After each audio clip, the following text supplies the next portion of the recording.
Hola, iniciamos hoy una exploración de algunos conceptos clave en el diseño de software. Ideas que, bueno, a menudo preceden o sustentan los famosos principios SOLID. Ajá, Nos basamos en unas notas técnicas bastante detalladas que desglosan estos fundamentos. muy interesante, sí. El objetivo de hoy, pues, entender de verdad qué son la dependencia, el acoplamiento, la cohesión, y principios como DRY, YAGNI o la inversión de control. Conceptos fundamentales, desde luego. Exacto. Veremos por qué manejarlos bien es vital para crear software que no solo funcione hoy, sino que sea fácil de mantener y evolucionar mañana. Claro, la mantenibilidad, clave. ¿Y qué mejor punto de partida que el temido infierno de las dependencias? Uf, ese nombre ya asusta. Suena casi apocalíptico, ¿verdad? ¿Cómo puede ser que unas simples conexiones en el código acaben generando problemas tan monumentales? Vamos a verlo. A desentrañarlo un poco. Como decía, nuestras fuentes son unos apuntes técnicos muy completos, con ejemplos en Java que analizan estos conceptos previos a SOLID. Vale, Nuestra misión: extraer la esencia y la relevancia práctica de cada uno. Empezamos por la base, la dependencia. venga, perfecto. Según estas notas, es algo tan simple como que un módulo necesite a otro para hacer su trabajo. El ejemplo del coche que necesita un motor. Yo creo que es perfecto. Sí, muy visual. El coche depende del motor. Simple. Y claro, la consecuencia inmediata es que si el motor cambia su forma de arrancar, lo que necesita para funcionar, pues el coche puede dejar de funcionar. O necesitar ajustes, claro. Ahí está el kit de la cuestión. Esa conexión implica fragilidad. Exacto. Y esto se enreda, muy rápidamente con las dependencias transitivas, como bien señalan las notas. Ujú. Si el coche A depende del motor B y el motor B necesita una batería C, Entonces, entonces, sorpresa, el coche A acaba dependiendo indirectamente de la batería C, aunque ni sepa qué es. madre mía, Un cambio de la batería puede fastidiar al motor y, por rebote, al coche. eso suena a la receta perfecta para el desastre. Recuerdo un proyecto donde un cambio aparentemente inofensivo en una librería de bajo nivel Sí, provocó errores en cascada en módulos que, en teoría, no tenían nada que ver. Horas perdidas buscando el origen. claro. Ese debe ser el famoso infierno de las dependencias. Ese mismo. Una red compleja y frágil donde tocar una pieza puede derrumbar el castillo de naipes. Totalmente. Por eso es vital entender que el objetivo no es crear software sin dependencias. Eso es imposible. La colaboración es esencial, Claro, no se puede. sino gestionarlas, controlar hacia dónde apuntan, minimizar su impacto. Bueno, hacer que los cambios sean lo más localizados y predecibles posible. Entendido. Gestionar, no eliminar. Vale. Si la dependencia es la conexión, el siguiente concepto, el acoplamiento, mide cómo de fuerte esa conexión, qué tan pegados están dos módulos. Eso es. La intensidad de la dependencia, digamos. Las notas hablan de un espectro: alto acoplamiento, malo, y bajo acoplamiento, bueno. Los dos extremos, sí. El alto acoplamiento es cuando un módulo se mete demasiado en los asuntos internos de otro. Precisamente. Y ese alto acoplamiento puede tomar varias formas, bastante nefastas, que las notas ilustran bien. A ver, Por ejemplo, está el acoplamiento de contenido, que es el peor de todos. Imagina que un módulo procesador-usuario modifica directamente un atributo público de datos usuario. Como datosusuario.nombre igual a nuevo nombre. Es como si tu vecino entrara en tu casa y reorganizara tu cocina sin preguntar. mala idea, malísima. Rompe todas las barreras de la encapsulación. Si datos usuario decide proteger ese dato, hacerlo privado y usar métodos getSet, Procesador usuario se rompe. claro, estrepitosamente. Luego tenemos el acoplamiento común. Ajá. Ocurre cuando dos módulos diferentes, módulo renderizado y módulo UI, por ejemplo, dependen de un estado global compartido y mutable. ¿Un singleton, quizás? Podría ser, sí. Piensa en una clase configuración global que es una única instancia compartida, y ambos módulos leen y escriben en ella. Si uno lo cambia, Afecta al otro sin que se entere. exacto, de formas inesperadas, como dos chefs modificando ingredientes en secreto en el mismo bol compartido. Un caos garantizado y muy difícil saber quién causó el problema. Me lo imagino. Imposible depurar eso. Y finalmente, el acoplamiento de implementación. Aquí, un módulo como Notification Service depende directamente de una clase concreta. Por ejemplo, Email Sender. No de una interfaz. No de la clase directamente. Esto ata Notification Service a Email Sender. Si mañana queremos enviar SMS con SMS Sender, Hay que modificar Notification Service. correcto. Y además, las pruebas unitarias se vuelven una pesadilla. No podemos sustituir Email Sender fácilmente por un doble de prueba, un mock. Claro, porque está hardcodeado, digamos. Eso es. Terminas enviando emails reales en los tests o haciendo malabares. Comprendido. Básicamente, en el alto acoplamiento, los módulos son demasiado cotillas sobre los detalles internos de los demás, creando una maraña frágil. Muy bien dicho, sí, cotillas. Entonces, el ideal, el bajo acoplamiento, se basa en interactuar sin saber tanto del otro. Justo eso. Se logra cuando los módulos colaboran a través de contratos bien definidos y estables, generalmente interfaces, sin conocer los detalles de implementación. Las notas dan buenos ejemplos. A ver, Uno es el acoplamiento de datos. Los módulos se pasan información usando estructuras simples o DTOs, Data Transfer Objects. como simples mensajeros de datos. Exacto. Piensa en ellos como simples cajas que transportan datos sin lógica propia. Un servicio principal pasa una lista de datos venta a un calculador reporte.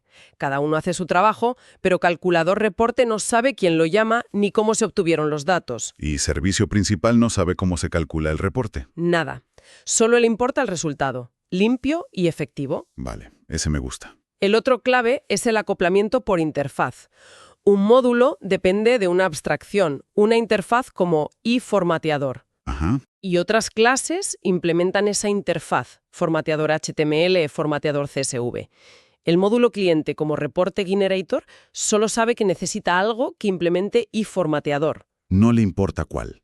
Exacto. No le importa si es HTML, CSV o lo que sea. Esto es potentísimo. Permite añadir nuevos formateadores, como formateador JSON, o cambiar el existente sin tocar reporte generator. Esa idea de depender de interfaces en lugar de clases concretas parece un pilar fundamental para la flexibilidad. Lo es. Pero ¿no introduce más complejidad tener tantas interfaces flotando por ahí? ¿Siempre compensa? Es una excelente pregunta. Sí, introduce un nivel de indirección, una capa más, digamos. Claro. Pero esa es precisamente la clave para desacoplar. Compensa, pues, enormemente cuando prevemos o necesitamos flexibilidad, extensibilidad o testabilidad. O sea, casi siempre en sistemas grandes. Exacto. Si un componente es muy estable y no prevemos cambios, quizás sea excesivo, pero en sistemas complejos que evolucionan, el bajo acoplamiento mediante interfaces suele ser una inversión que se paga con creces. Ahorra muchos dolores de cabeza futuros. Bien, hemos mirado las relaciones entre módulos. Ahora, como sugieren las notas, cambiemos el foco y miremos dentro de un módulo, con la cohesión. Vale, la mirada hacia adentro. Esta mide cómo de relacionadas están las responsabilidades internas de un solo módulo. ¿Se centra en una única tarea bien definida o es un cajón desastre? Esa es la pregunta clave, sí. ¿Hace una cosa bien o mucha regular? Las notas alertan sobre la baja cohesión y el ejemplo clásico son las God Class. Ah, las famosas God Class. Una clase super mega gestor que maneja usuarios, procesa facturas, genera logs y además calcula rutas óptimas. Un monstruo. Sí, lo hacen todo. Y por eso son difíciles de entender, de probar y de mantener. Un cambio en la parte de facturas puede romper la gestión de usuarios sin querer. Es un lío. Exacto. El objetivo es la alta cohesión. Que cada módulo, cada clase, tenga una responsabilidad única y bien definida. Y que todos sus elementos internos trabajen juntos para cumplir esa única misión. Como piezas especializadas. Justo. Piensa en una clase validador email. Solo valida emails. O calculadora impuestos. Solo calcula impuestos. Es sinónimo de claridad y enfoque. Vale. Y aquí viene una conexión crucial que las notas recalcan. Alta cohesión y bajo acoplamiento van de la mano. Ah, sí. ¿Cómo? Pues sí. De hecho, lograr una alta cohesión es casi un requisito para poder tener un bajo acoplamiento.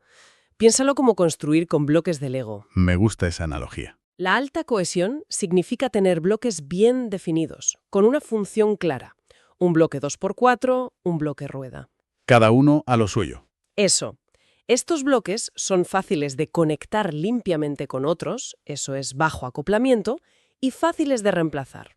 Claro. Una clase con baja cohesión, la God Class, es como un pegote informe de Legos derretidos. Uf, qué imagen. Intenta conectar eso limpiamente o cambiar una parte sin romper el resto.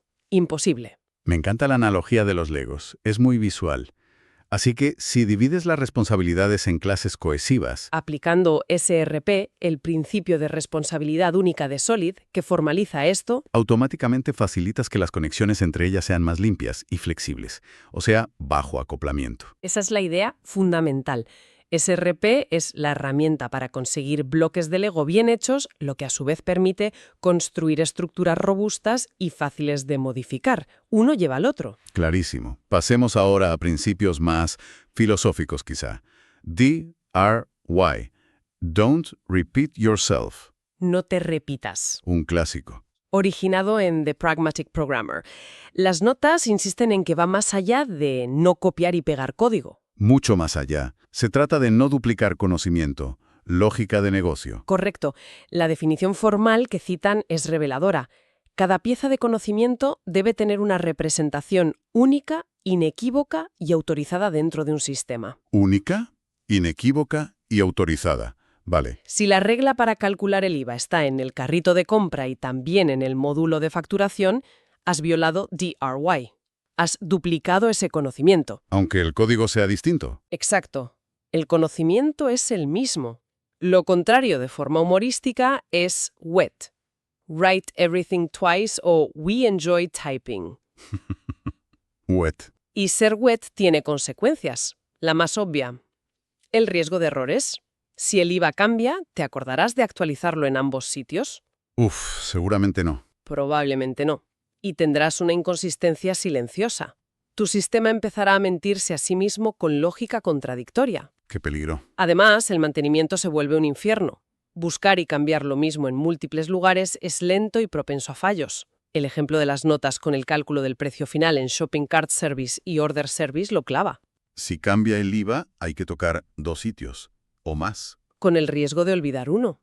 Entonces, la solución DRO-RI, obvia, es centralizar. Crear, por ejemplo, un servicio de impuestos. Exacto. Que sea la única fuente de verdad para calcular impuestos, y que todos los demás lo usen. Exacto. Una única representación autorizada de ese conocimiento. Y fíjate cómo se relaciona con Solid. Podríamos decir que si sigues Solid estrictamente, automáticamente cumples DRY. Buena pregunta. Yo diría que ayuda mucho, ¿no? Ayuda muchísimo, pero no es automático al 100%. Como mencionamos, SRP, alta cohesión, ayuda un montón. Claro. Si tienes una clase calculadora impuestos, SRP, es natural que todos la usen, evitando duplicar la lógica DRY. Tiene lógica. Así que DRY es más bien el objetivo, una única fuente de verdad para cada conocimiento, y los principios SOLID, especialmente SRP, son los mecanismos de diseño que nos ayudan a alcanzarlo de forma estructurada. Vale, me cuadra. Solid como el camino, dry como el destino. Para esa parte. Algo así, sí. Tiene sentido.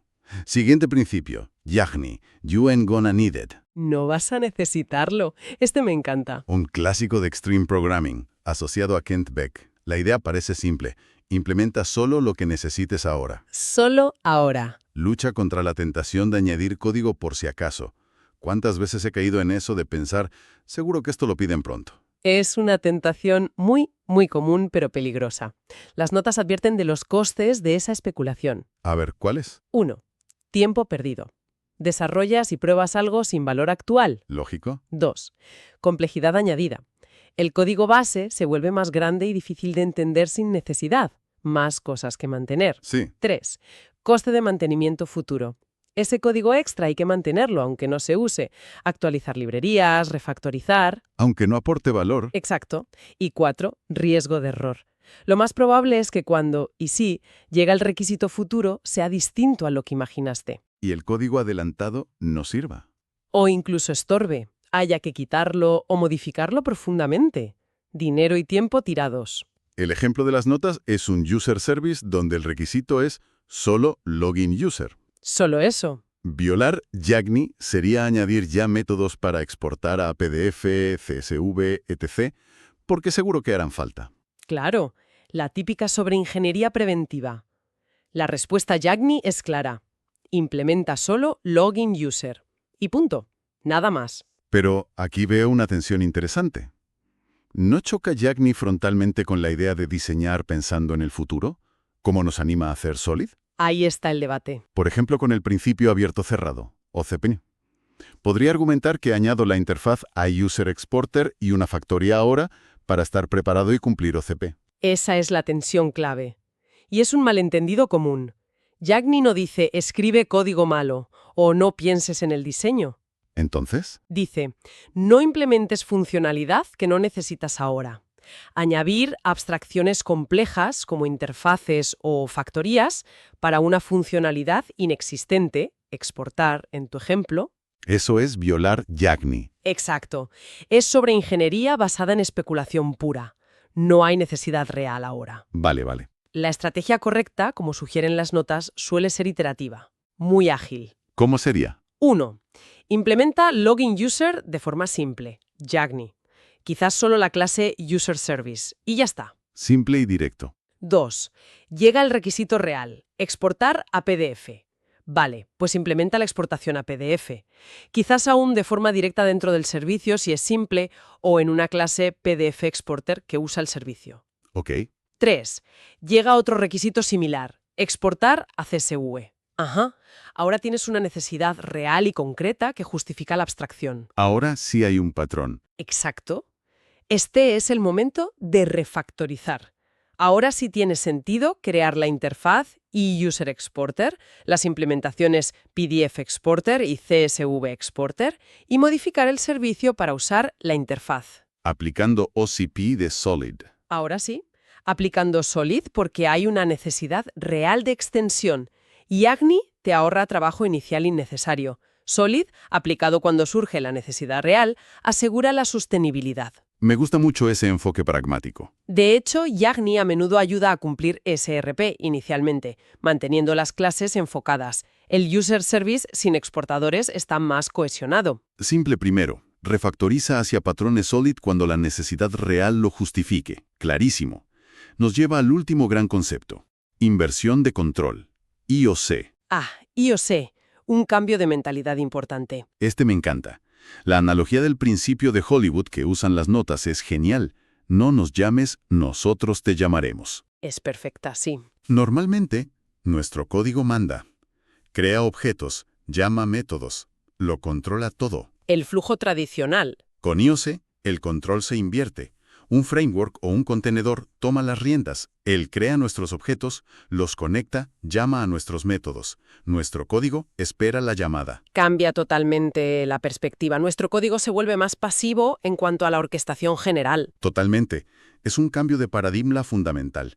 Y es crucial distinguir los términos que usan las notas, porque a veces se mezclan. Sí. IOC, DI, DIP. IOC es el paradigma general, esa idea de ceder el control. La filosofía, el qué. La forma más común de implementar IOC es a través de un patrón de diseño llamado inyección de dependencias, DI. El cómo lo hacemos normalmente. Con DI, en lugar de que un objeto cree sus propias dependencias, Como Notification Service haciendo new, email message sender, dentro de su código. esas dependencias le son suministradas, inyectadas, desde fuera, normalmente al crearlo, por ejemplo, a través del constructor. Se las pasan hechas, por así decirlo. Veamos el ejemplo Notification Service de las notas para clarificarlo. ¿Vale? Sin IOCDI. Notification Service crea internamente New Email Message Sender. Resultado. Pues alto acoplamiento a la clase concreta email message sender. Lo que hablábamos antes. Difícil hacer pruebas unitarias aisladas. Porque no podemos cambiar email message sender por un simulador, un mock. Y es difícil añadir nuevas formas de envío, SMS, sin modificar Notification Service.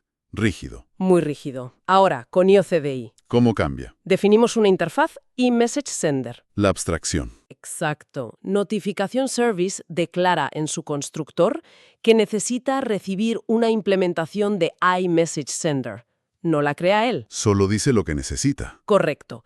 Quien crea Notification Service, sea el main o más típicamente un contenedor IOC como Spring, Micronaut, etc., decide qué implementación concreta crear. Email Message Sender, SMS Message Sender o un mock Message Sender para pruebas. Y se la inyecta a Notification Service cuando lo instancia. Eso es. Le pasa el objeto ya creado. Vale, la inyección de dependencias es la técnica para lograr esa inversión de control. Pero entonces, ¿cómo encaja aquí el principio de inversión de dependencia, DIP, de Solid?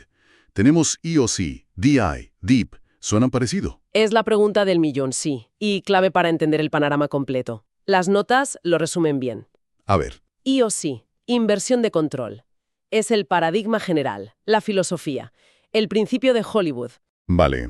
El concepto amplio. DIP, principio de inversión de dependencia. Es el principio SOLID que nos guía en el diseño. Depender de abstracciones, interfaces, no de concreciones. Los módulos de alto nivel no deben depender de los de bajo nivel. Ambos deben depender de abstracciones. ¿La regla de diseño de Solid? DI, inyección de dependencias. Es el patrón o técnica más común para implementar DIP y, como consecuencia, lograr IOC. Le das a la clase sus dependencias, que suelen ser abstracciones, desde fuera. O sea, DI es la herramienta para cumplir DIP y así conseguir IOC. Exactamente. Es la forma práctica de aplicar el principio y obtener los beneficios del paradigma. Ahora sí. Y aplicar IOC usando DI, siguiendo DIP, es lo que nos permite cumplir otros principios SOLID más fácilmente, como se sugiere en las notas. ¿Cómo? Facilitó OCP, pudimos añadir SMS de Sender sin tocar Notification Service porque dependíamos de la interfaz eMessage Sender. Claro, abierto a extensión, cerrado a modificación. Y facilitó el SP. Pudimos sustituir implementaciones de eMessage Sender sin romper Notification Service, siempre que cumplan el contrato de la interfaz. ¿Porque eran subtipos válidos? Fantástico. Queda mucho más claro cómo encajan las piezas. Es como un puzzle donde todo está conectado. Totalmente. Hemos ido desde la simple dependencia, pasando por cómo medirla, acoplamiento, y cómo organizar el interior de los módulos, cohesión, hasta filosofías como Dry y Jackney. Y culminando en esta potente idea de IOCDI. Creo que el hilo conductor de todo esto es la búsqueda constante de manejar la complejidad en el software. No, sin duda. Es el gran reto. No se trata de seguir reglas ciegamente, sino de usar estos principios y patrones como herramientas para construir sistemas más comprensibles, flexibles ante el cambio y sobre todo mantenibles a largo plazo. Son como las buenas prácticas de un artesano. Sí, herramientas para hacer un trabajo de calidad. Muy bien resumido. Y como reflexión final, conectando con esa idea de mantenibilidad a largo plazo que mencionabas, Sí. ¿cuál diríais que es el coste oculto más insidioso de ignorar una pequeña violación de DRI al principio?